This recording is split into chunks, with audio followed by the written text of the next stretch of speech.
It all started when I moved into this house a few months ago. A fresh start, or so I thought. It was one of those big, decrepit old houses tucked away in a forgotten neighborhood just off the city limits.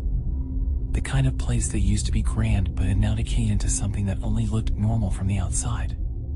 The inside, well, that's a different story. The landlord was strange. He was this wiry old man with eyes that were too wide, too alert.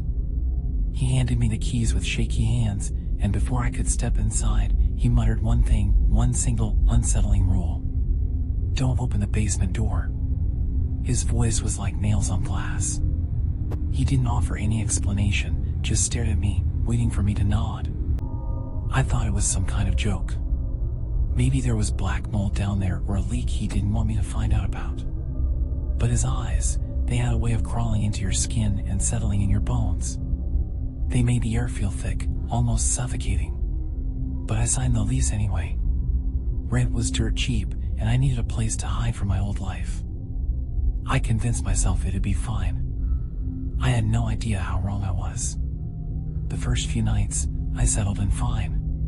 The house had its quirks, creaky floors, howling drafts, the occasional strange sound in the walls, but that was par for the course with a place like this, right? Nothing out of the ordinary. Except for the basement. The door was old, with thick wood that looked like it hadn't been touched in years. I swear, every time I walked past it, the air would turn colder.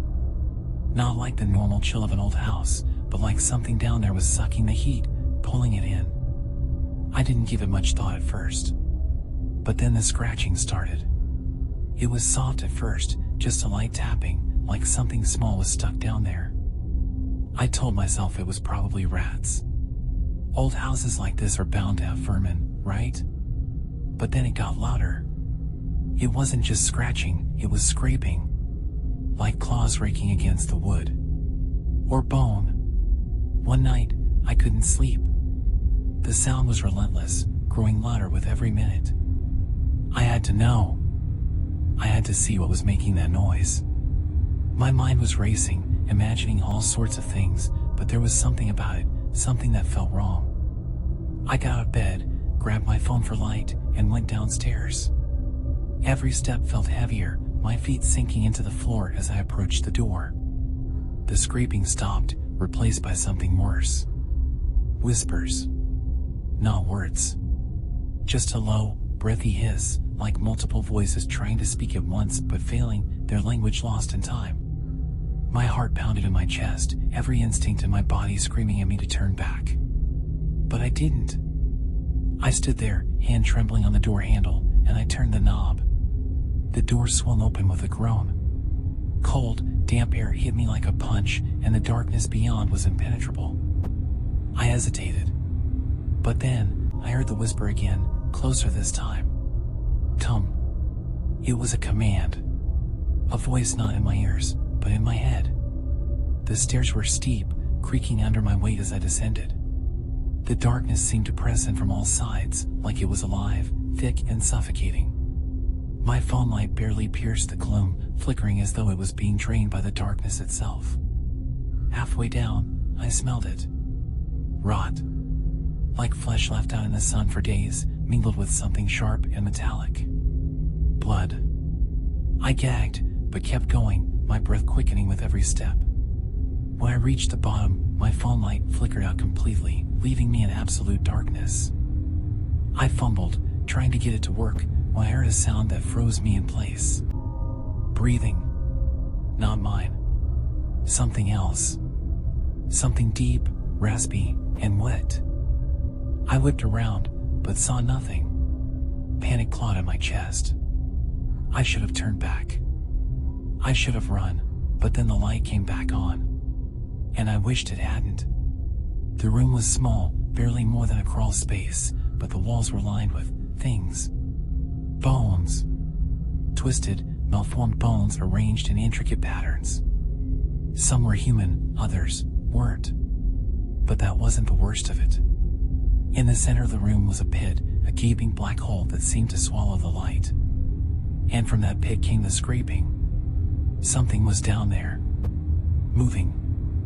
I backed away, heart pounding, But then I saw it, something crawling out of the pit.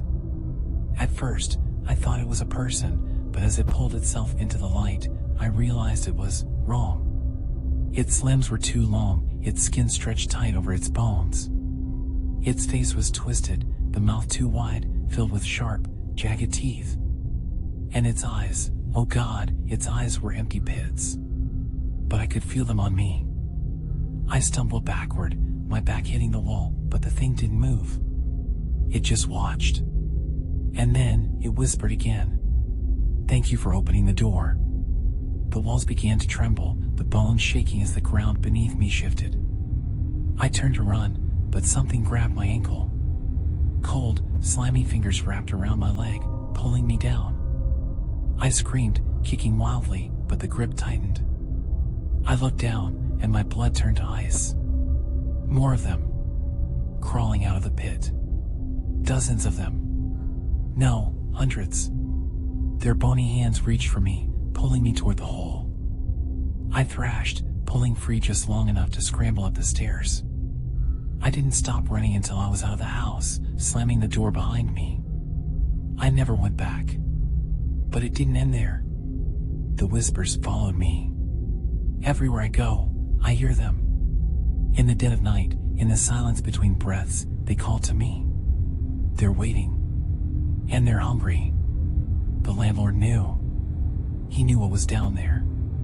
That's why he warned me. But it's too late now. The door is open, and they're coming. For all of us.